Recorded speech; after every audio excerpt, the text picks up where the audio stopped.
Hi everyone, my name is Lauren Ashman and I'm a part of the recruiting team here at Emerson. I'm thrilled to have a great group of people with me today. We have 4 individuals who recently joined Emerson as a part of our Engineers in Leadership program. Give a little wave as I read off each of your names.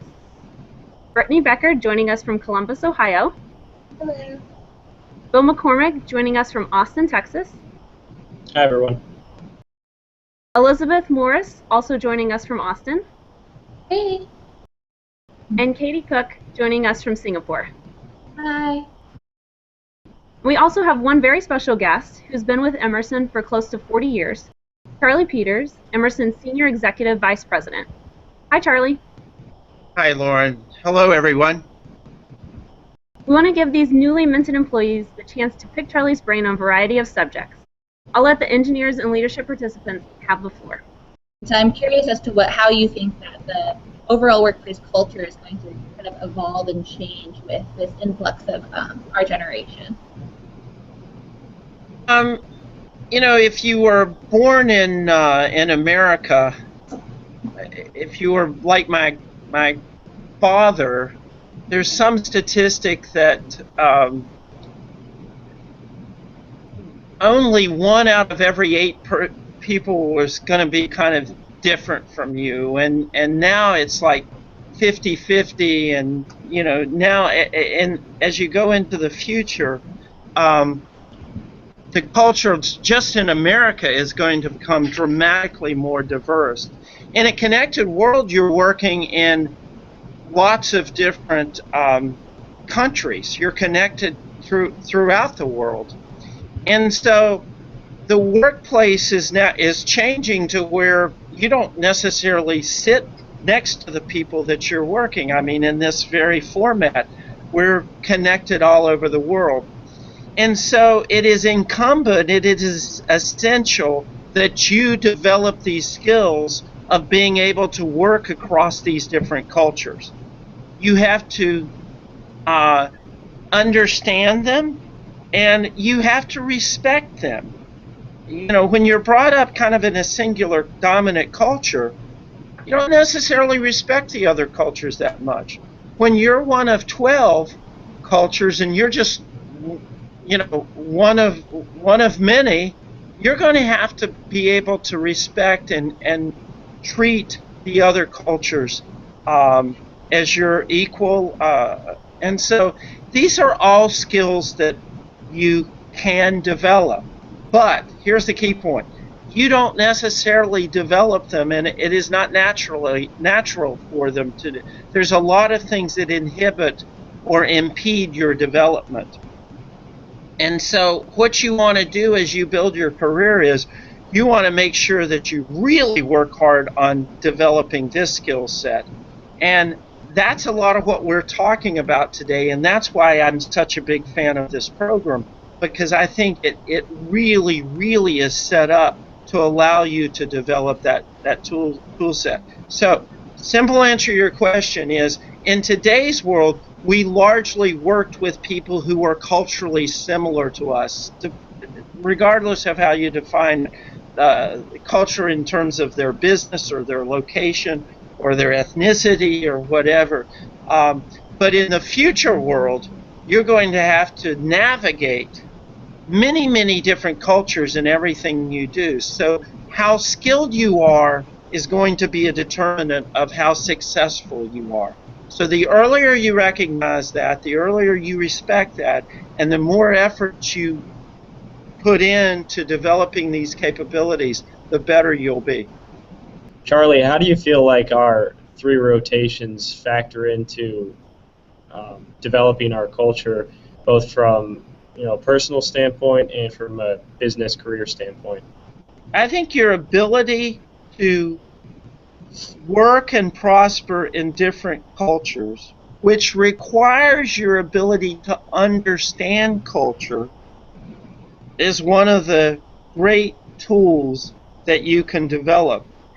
And if I were 59 years old and getting my bachelor's degree in engineering and applying to this Emerson program, I would realize that The real benefit to this thing is working in all the different locations. It's actually probably not the specific engineering task that you're getting to. The richness of this program is Columbus versus Austin versus Singapore. And when you look back, it's the experience of where you lived and the different people that you lived with. So the unfortunate part is that at age 22 or 23, I wouldn't have been smart enough or culturally capable enough to know what I was looking at. And it's only in the later years of my life that I learned that the real key to this thing was understanding what are the roots of success, the roots of strength, what are the weaknesses of different people or ways of life, and then how does that play into the environment, how does that play into the success, the approaches, the failures, and then what does that mean for me as an individual. And by stealing the strong parts of all the cultures that you interface with, you build yourself into a much stronger person.